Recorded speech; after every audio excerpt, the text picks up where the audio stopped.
Hello বন্ধুরা, নমস্কার। আজ লক্ষ্মীর কিচেনে বানাবো ট্যাংরা মাছের রেসিপি করব। কিভাবে বানাবো আপনাদেরকে দেখিয়ে দেব। মাছগুলো অনেক ছোট ছোট কিন্তু টাটকা আছে। এখন আমি মাছগুলি কেটে নেব। এদিকে একটা কাটা থাকে সেটাও ফেলে দেব, দু সাইডে দুটো কাটা থাকে সেটাও ফেলে দেব।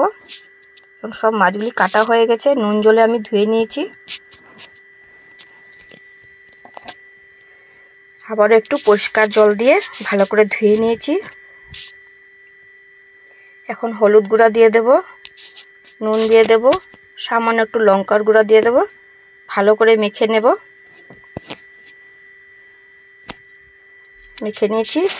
মূলা দিয়ে করব, তাই মূলা নিয়েছি, পেঁয়াজ টমেটো নিয়েছি, কাঁচা লঙ্কা নিয়েছি। মূলাটা আমি কেটে ঝিরিঝিরি করে কেটে নিচ্ছি। এইভাবে কেটে নিয়েছি। মূলাটা কম হবে তার জন্য আলুও কয়েকটা দিয়ে দেব। আলুটাও ঝিরিঝিরি করে কেটে নিয়েছি। মূলা আলু কাঁচা লঙ্কা কাটা হয়ে গেছে। এদিকে মশলার জন্য পেঁয়াজ টমেটো লঙ্কা নিয়ে নিচ্ছি। কড়াই গরম হয়েছে, সরষের তেল দিয়ে দিয়েছি।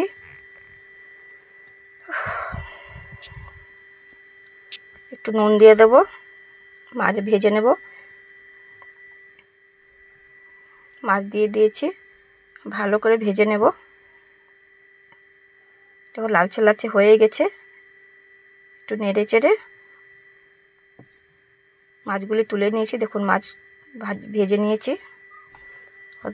মাছের তেলে পেঁয়াজ দিয়ে দিয়েছি, ভালো করে ভেজে নেব। কেটে রাখা মূলা আলুটাও দিয়ে দেবো, কাঁচা লঙ্কাও দিয়ে দেবো। পেস্ট করে সেই মশলাটাও দিয়ে দিয়েছি।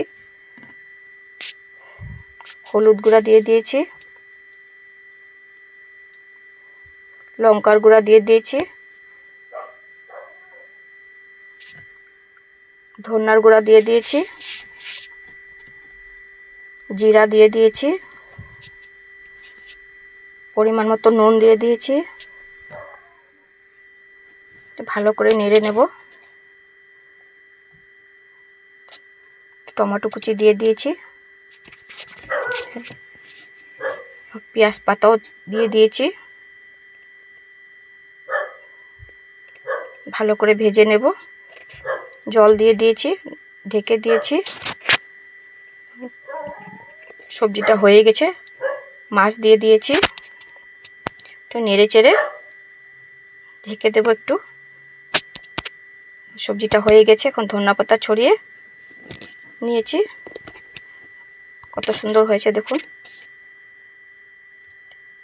সবজিটা হয়ে গেছে, তুলে নিয়েছি। কে কে ট্যাংরা মাছের মূলা আলু দিয়ে খেতে ভালোবাসেন কমেন্টে জানাবেন। ভালো লাগলে লাইক এন্ড সাবস্ক্রাইব কমেন্ট করবেন। আজ এতখানি রইল।